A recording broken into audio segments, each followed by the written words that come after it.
Hey,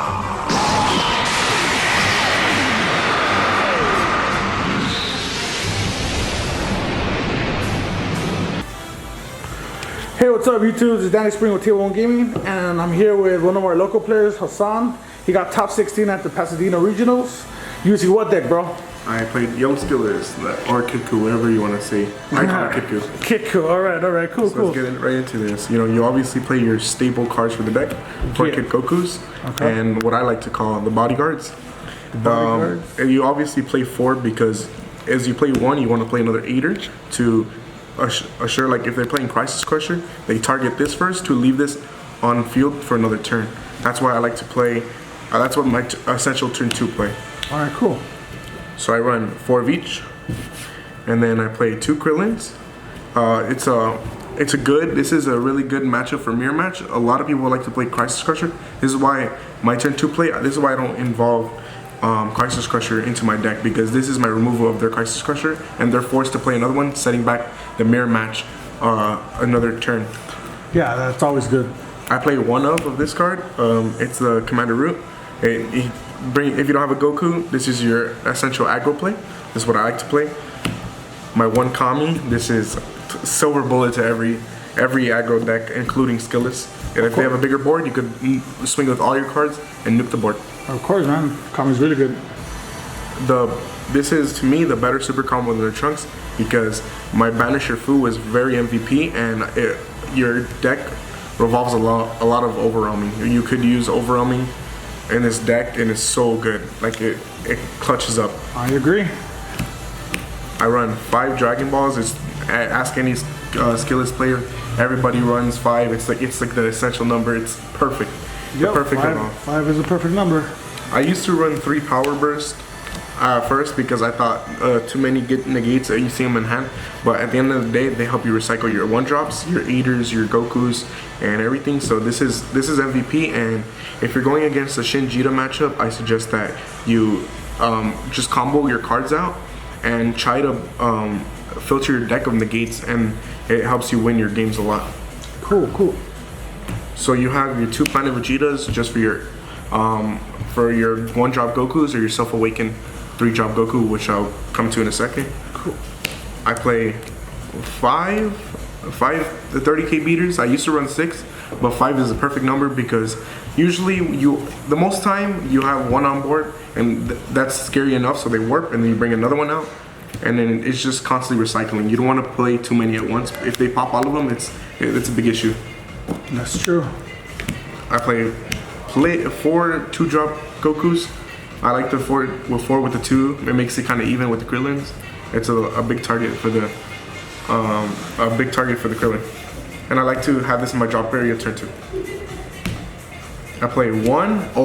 This is a great card. I suggest this. I say you bump it up to 2 to 3. This is a really good card. It's your Self-Awakened, but it's a dual attack essentially. And you could, if you're going against Victory Strike, you take 2 lives instead of 1, and then that's an automatic awaken, and that's a draw 5 for that turn. That's very interesting.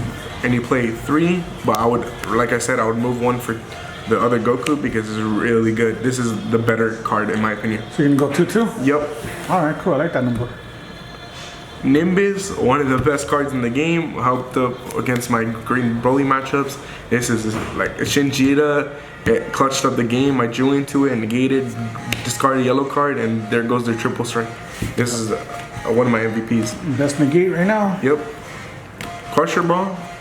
I'm sorry, nobody should side deck this card. There should be a main deck in any yellow engine. Any yellow, you play this card. I'm Mindstar maining, I'm not gonna lie. Dude, Crusher Balls are the nastiest card in the game. You got Mutaitos, obviously. Speaking of nasty cards. Yeah. This is your removal or your rest moding of your big guys like Broly's, anything that restands, Victory Strike. Because it gets over the flag. Yep. You got 2 Champas. You don't wanna make the deck too clunky. That's why I don't run 3. I think just 2 is the perfect number. Even it out. The MVP, definitely in my opinion. It's Banisher Fu against my Broly. I played a lot of Broly during my matchups of the open tournament. I played most of my matches were actually Broly. I think 3 to 4 Brolys, and this card came in clutch. I overwhelmed every single time for this card. And my one of Demigra, to be honest, this card is iffy now. Due to the fact that Mutaito and Crusher Ball exist, and you don't have Battering, there's no point to play this card in my opinion. We'll go over my side deck and I'll show you why. Alright, cool. So my side deck, I run 2 Aces for Janemba and the TN to finish the game off. This is mostly for the Janemba matchup. Yeah. You run 2 for also Janemba. This lets you rest mode, striving to be the best. People don't really sleep on this card. This card is really good. That card is really good. It's a good tech right there.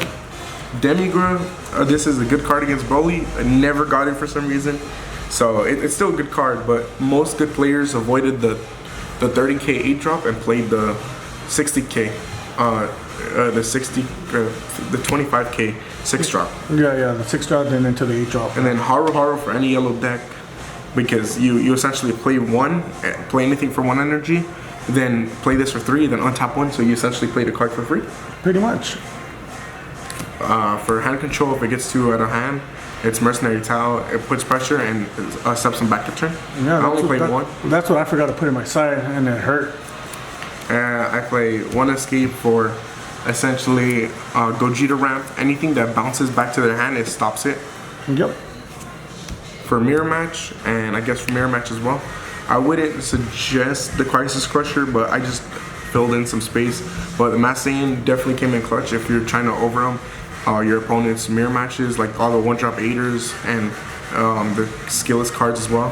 That card is nasty. And the Crisis Crusher to pop all their 1-drops, that's essential. And this is the card I would play over this Demigra, due to the fact that even though they rest mode this card, the permanent is still in effect. So other than this card, this becomes a useless battle card that they're just going to destroy next turn. While this one's permanent, still is effect. So you could, if you have a big field, you could just play for 4 and then attack, and then if they try to negate, they have to choose a card in their hand. And if you have a double strike, you go for game. This helped me out a lot. Oh, cool. So do you remember your matchups, bro? I played against, I played 3 Brolys, 2 Dendays, and 2 Dendays, 1 Pan, and I can't remember the matches I played, to be honest with you. But for my Broly matches, they went pretty smoothly because to be honest with you, I was negating. I was playing very smart, letting them play aggro, building up my hand for my life as well, and letting myself access the super combos. And then when it comes to my turn, when they're untapped, I just swing for a game, double strike, and boom, catch them off guard. That's cool, man. Do you want to give any shout-outs, bro? Shout-outs. Give shout-out to my boy Otto. That's about it. To your boy Otto? Yeah. Giving you all those test playing matches? Yup. And with Pan. Sick. This was your first big event, right? Yep. Man, that's cool, bro. And I got my top 16. Top 16, going to Nats or what? Yeah, maybe. Maybe, alright, man. Congratulations on your top, bro. Thank you. Please make sure to hit that like and subscribe button. This is Danny Spring with Table 1 Gaming, signing out.